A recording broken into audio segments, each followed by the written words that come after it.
I hope that you had a good examination, that half yearly was a nice one for all of you. Let's hope you will have a good result. And assessment 1 result, I feel that you people got to know that how much you secured, you know what is your marks in assessment 1, that out of 20 marks that exam you just appeared for, it was made visible to all of you.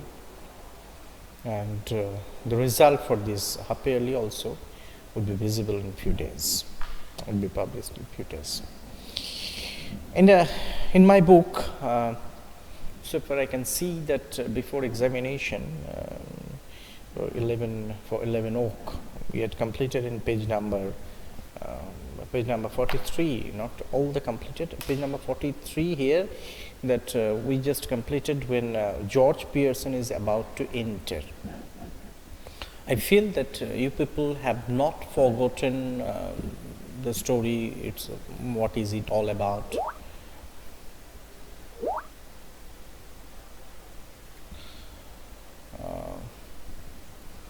Miss Ale, one question you asked, what question? Sir, exam will be in written form or MCQ for the coming exam, and sir, it will be online or offline. Miss Ale, one thing I just want to tell, that for that next examination nothing has been confirmed, and it should be offline or online, we can't tell right now, because we are hoping that situation will get normal.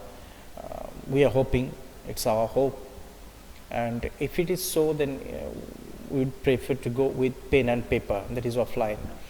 I feel that you people also want this, because yes, it's true that online examination is okay, but it's not like offline examination, and it should be a session ending examination for all the final examination. So we want final examination to be offline mode, but I don't know what would happen. The time will tell, so we will have to wait. And for the next exam, if you ask me right now, my answer would be that it's not been fixed what would happen in the next exam. We are having time, because the after half yearly examination we are having time. Generally the final exam actually takes place by the end of February, in the first week of March. So we are having time, we are just in the month of December, so we are having 2 months time. So let's see what happens. So come to our text, as I was telling that I was telling that what happened so far, that we know Mrs. Fitzgerald and Mrs. Pearson, they have interchanged their personalities, and it was Mrs. Fitzgerald who was sitting in Mrs. Pearson's house as Mrs. Pearson. And Mrs. Pearson had heavily insulted the son, daughter, and here now Doris and Cyril, they had received a harsh treatment from their mother. Actually, they did not know it was not their real mother, but we, the readers, know what has happened there. So it was actually Mrs. Fitzgerald was very rough and tough. Now George Pearson is about to enter the house, so it would be interesting that how George Pearson, what kind of behavior he was going to receive from his wife. Though we the readers know that it was not his real wife, it was Mrs. Fitzgerald, though she was looking like Mrs. Pearson, because we know they have interchanged there. So now George Pearson entered, slept. I am reading from page number 43. I'm reading from page number 43, Vista's Mother's Day. George Pearson entered, slept. So George Pearson now entered. He is about 50, fundamentally decent but solemn, self-important, pompous. What's the meaning of all this? That he is about 50. This is George Pearson. It's about 50. fundamentally decent. He was very decent, gentle, but solemn. Solemn means serious, self-important. Self-important, actually solemn, self-important, and pompous. These all words are pretty same, that similar, quite similar. Pompous means the person who gives lots of importance to himself. Preferably, he should be a heavy, slow-moving type. He noticed Doris's tears. So, when he entered, actually, our dramatist told that a person who will play the role of Mr. George Pearson, he should be a slow-moving type character. He should be heavy, fat, and slow-moving character. Now, when he entered, he saw that Doris was crying. Beforehand, we know that Doris had been, criticized. Doris had been insulted by her mother, and Doris was crying. So he notices Doris's tears whenever George Pearson entered. Now George, hello, what's this? Can't be anything to cry about. The father was telling to the daughter. What's this? The father saw that daughter was crying, and father did not ask the reason of her cry. The father told, there can't be anything to cry about. There must not be any reason that would make you cry. Now Doris, through sobs. Sobs means the crying, when somebody is crying for a long time, and is crying, taking breath time to time. You will see, Doris told, you will see. Now Doris runs out, clapped with a sob or two on the way, and just the daughter told her. Actually, the daughter did not make it clear that why she was crying. She told to her father that you would find out that why I was crying. Now George stares after her a moment, then looks at Mrs. Pearson, and in front of George Pearson, the daughter Cyril, she had gone out of that room, and George actually saw her daughter to go outside the room, and then George Pearson stared towards his wife, Mrs. Pearson.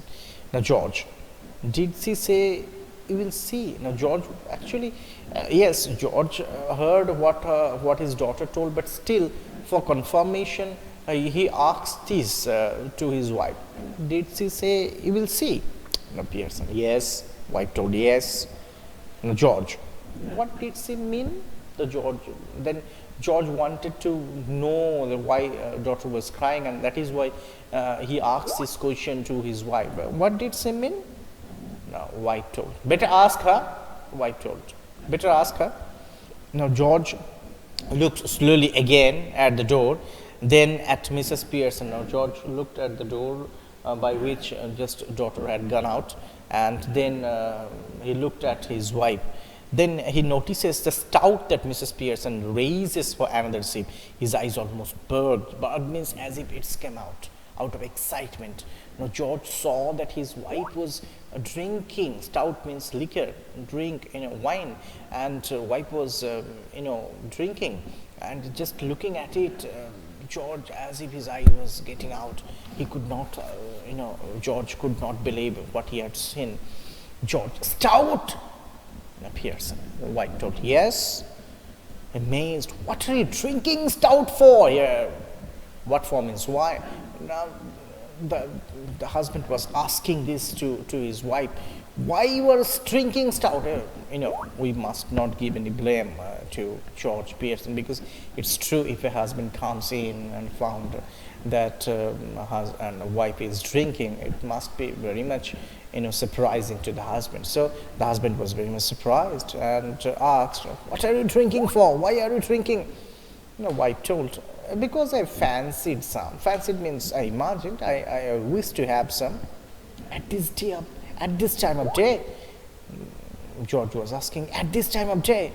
Now Pearson, yes. What's wrong with it? What's wrong with it at this time of day? Pearson was telling. The wife was telling, what's wrong with it at this time of day?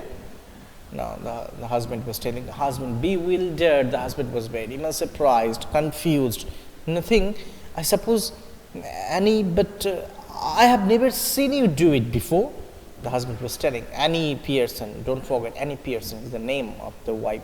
So the husband was calling by his name, Annie, and the husband told, I have not seen it, I have not seen you doing it before, means I have not seen you taking a drink before.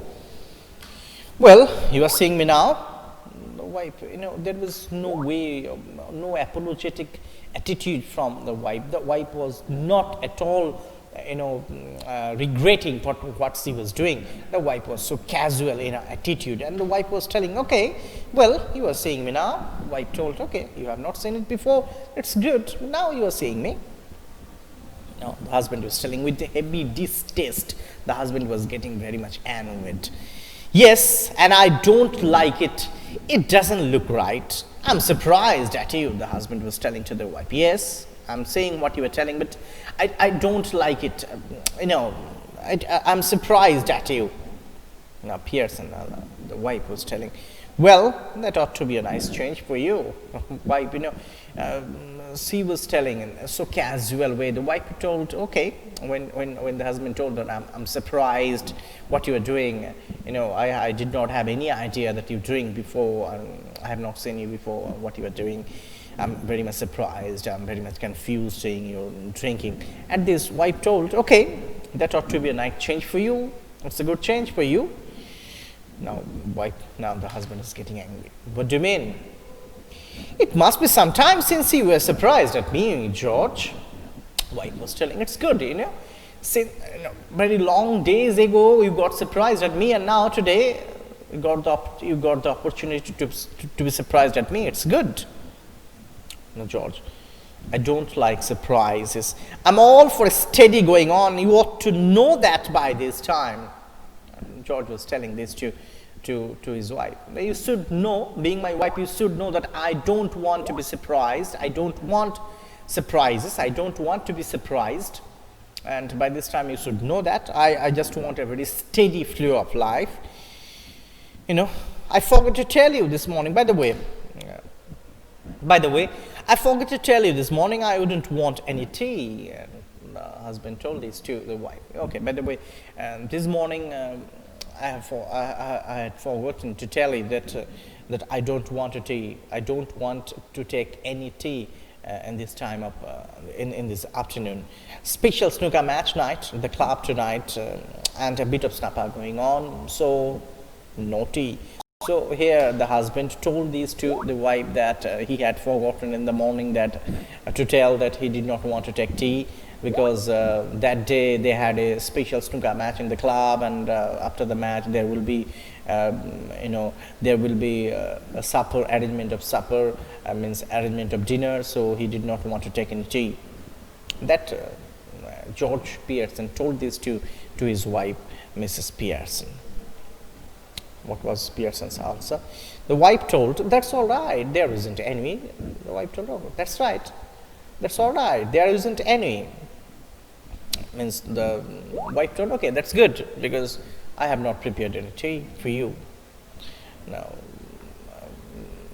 that the wife told. Now George astonished, you mean you didn't get any ready? Now the husband is getting angry, and the husband asked this again to the wife, you mean that you have not got any tea ready for me?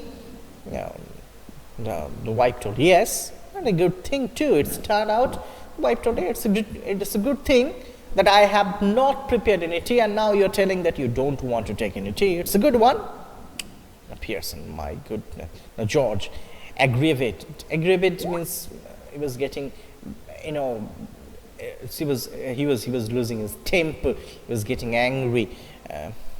That's all very well, but suppose I wanted some.